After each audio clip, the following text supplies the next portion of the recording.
This is Starfield, a science fiction game that has received a solid reception and found a stable fan base. On the surface, the game appears to have everything, from shipbuilding to gun combat to exploration on alien planets. Surprisingly, no single feature in Starfield really stands out. So, where's the magic? It's easy to miss that the universe is greater than the sum of its stars. What game design lessons does Starfield hold for us? What's the secret that makes Starfield resonate so well with its fans? To answer that question, I want to highlight a very specific detail: the objective tracker. We're going to look at what Starfield does differently with the objective tracker from many other games, and then we'll look at how it fits into the big picture of what the creators of Starfield, Bethesda Game Studios, have achieved. In Starfield, when you accept a mission, track a mission, or make progress, the mission progress is updated in an objective tracker in the top left corner of the screen. Surprisingly, after a few seconds, the objective fades out. Why is this? Consider how other games handle objectives. The objectives are always up on the screen. There's no fade out time. Many games are happy to leave the objective up on the screen all of the time. Why do other games leave their objective trackers up, whereas Starfield fades theirs out? The answer lies with two key secrets to Bethesda's game design: player agency and self-directed gameplay. Player agency refers to the ability of a player to make choices and decisions that will influence the game world and the story's narrative. High player agency means the player has a significant amount of freedom to determine their path and outcomes. Self-directed gameplay means that the player can set their own goals and challenges. The player has the autonomy to decide whether they want to pursue those goals or not. Taken together, we can see that Starfield is an open-world game with high player agency that enables self-directed gameplay. In other words, you can do whatever you want. So what do self-directed gameplay and player agency have to do with the objective tracker?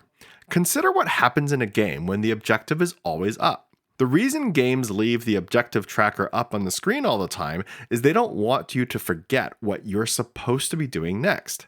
Games want to hold your attention, and one of the ways games do that is by making sure you always have a goal. Often, this is the goal the game designer has put in front of you. But Starfield is different.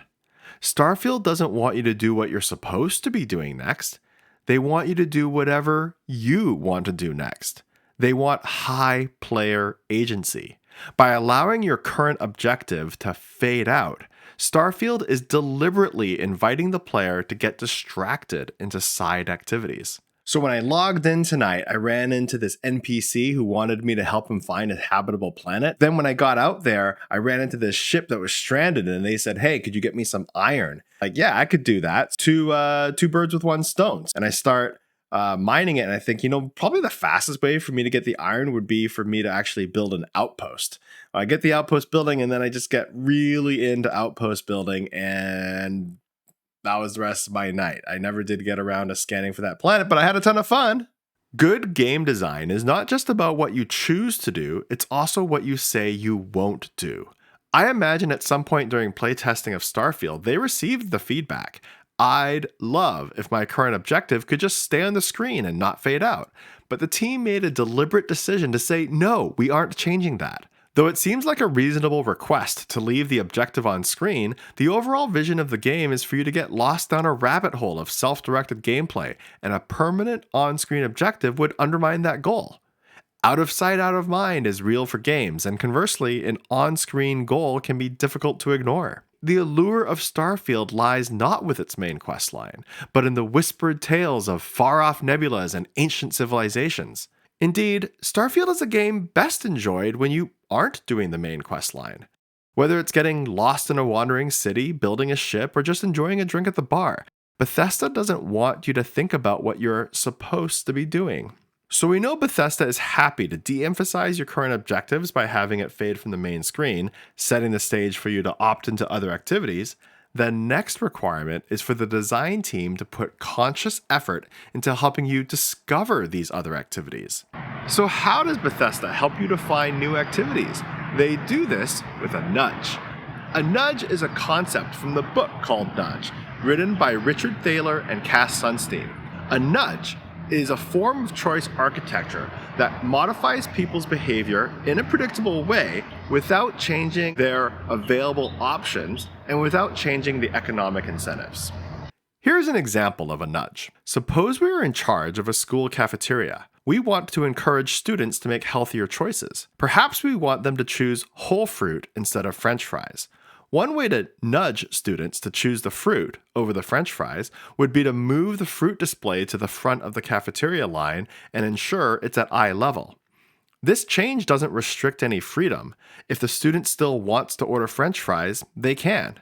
But studies show the consumption of the fresh fruit will indeed go up. Starfield is filled with nudges. By setting up the game so the player has the choice to pursue other activities rather than making activities mandatory, the player feels in control. By using a nudge rather than an explicit mission, the player feels that they were the ones who made the decision to engage in an activity. Player agency is maintained. The game achieves self-directed gameplay. Take outpost building, for example. The game never requires you to build an outpost, but when you land on a planet, you're greeted with text instructing you that you could just press a key to build an outpost. The player can choose to ignore this prompt, and there's no penalty for doing so. Similarly, the game has a very powerful ship builder. Early in the game, you get into a space fight and think, perhaps if my weapons were better, or my shields were stronger, or if my ship could hold more cargo, then interstellar travel would be easier. Rather than forcing you to build a new ship, the game nudges you by placing a spaceship engineer at the entrance of every major city. Both the outpost building and ship building are sizable games in themselves. There may be city builder games more intricate than the outpost building in Starfield, and there are vehicle construction games fancier than the shipbuilding in Starfield. But no game combines so many features together into a single magnum opus. Nudging the player to explore the outpost and shipbuilding features invites the player to imbibe in all the game has to offer. Whenever you're on the surface of a planet, you need to pull out a handheld scanner.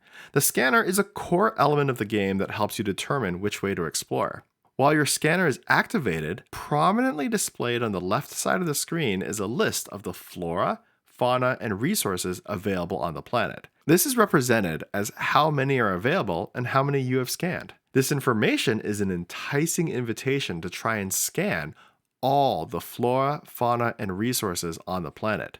You don't have to, but the prominently placed UI invites you to. It's another nudge. Perhaps the most brilliant use of nudges is the way Starfield weaves in all the side missions. As you adventure across the planets, you will pass by interesting buildings, see announcements on the television, overhear conversations, or have local citizens run straight up to you to engage in conversation. The game pops an offer up in the top left corner of the screen that says with the simple press of a button, you could begin tracking this interesting new side mission instead. If you turn the offer down, a breadcrumb is dropped into your mission log, inviting you to pick up the adventure at a future date. Another subtle way Bethesda nudges you to direct your own gameplay and explore all the parts of the game is with the crafting system. While a traditional mission instructs you to travel to a location, scan a planet, and retrieve some resources, a crafting system can accomplish the same gameplay but in a manner that maximizes player agency.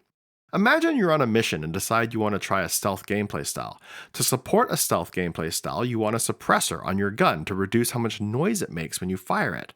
You visit a weapon crafting table to modify your weapon and learn you need 2 tungsten, 3 tantalum, and 2 polymer to attach a suppressor to your weapon. Now, you're on a journey to get that tungsten, tantalum, and polymer.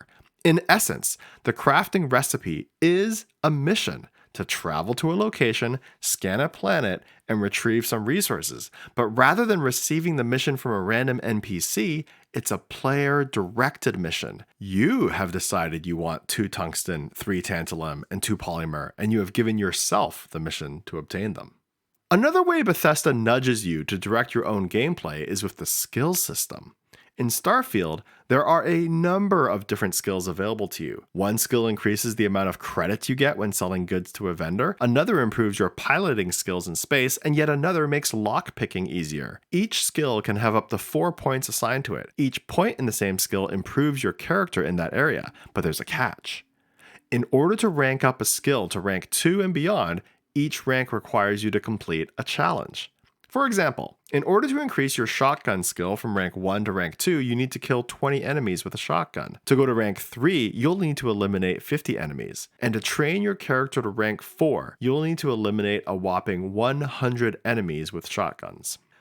This challenge system does a lot of good things for the game. It creates a direct link between the skill point that you're earning and the gameplay activity that it benefits. It also gives you a way to interact with the skill system even when you don't have a skill point to spend. This is much needed since leveling in Starfield can feel rather slow. The challenges provide the player with a way to work towards advancing in the skill system in between point expenditures. Much like crafting recipes, the skill challenges are mini missions. And just like crafting recipes, they are missions that feel self-directed. Need to kill 100 enemies with a shotgun? Well, that sounds like a mission. But this objective is a self-directed activity, and importantly, the player clearly understands the trade-off if they decide to simply skip this objective. No single challenge is required to beat the game. Every challenge is an invitation to the player, a nudge to do an activity, if you want to. So Starfield fades out the objectives on the screen, and then invites you to participate in any activity that you want, and then lays out a buffet of activities for you to choose from. What then happens if the player reaches a point that they're not sure what to do next? Well, let's take another look at Starfield's mission log. Once again, Bethesda Game Studios has done a masterful job. Many traditional mission logs make it difficult to follow multiple storylines, but Starfield attempts to address this in 2 ways. First, missions have icons and categories to help you understand which are main missions, which are faction missions, and which are side missions. Secondly, Starfield provides a detailed history of a mission to help you remember where you left off. Since the whole game is based on letting players explore off the beaten path, it's safe to assume the player at some point will need some extra help when they come back to the main path. For example, in one particular mission, I had a choice to make to trust one of 2 characters, Louisa or Zoe. I don't want to reveal any spoilers, but I will say that at this point in the mission, I had taken a detour to do some pirating, space combat, and exploration in the far reaches of space. When I came back to this questline, I didn't remember who Louisa and Zoe were. Fortunately, I could read a summary of all the steps I had taken to get to this point to remind myself of where I left off. A game with so many parts to it that doesn't display its objectives on the main screen, that asks you to set your own goals, not everyone is looking for a game in this style. This is a fact Bethesda understands. Starfield may not have the best gunplay or the best building or the best inventory management, but it excels at creating an environment to support an extreme level of player agency, the freedom to chart your own course. No single game can hope to appeal to everybody, but if you have a choice between appealing to a core audience intensely or appealing to everybody weakly, which would you choose? Without question, appeal to your core audience intensely. Bethesda knows that players of Bethesda games crave the freedom to explore a fantasy world. Bethesda delivers player-driven gameplay and player autonomy that their player base crave.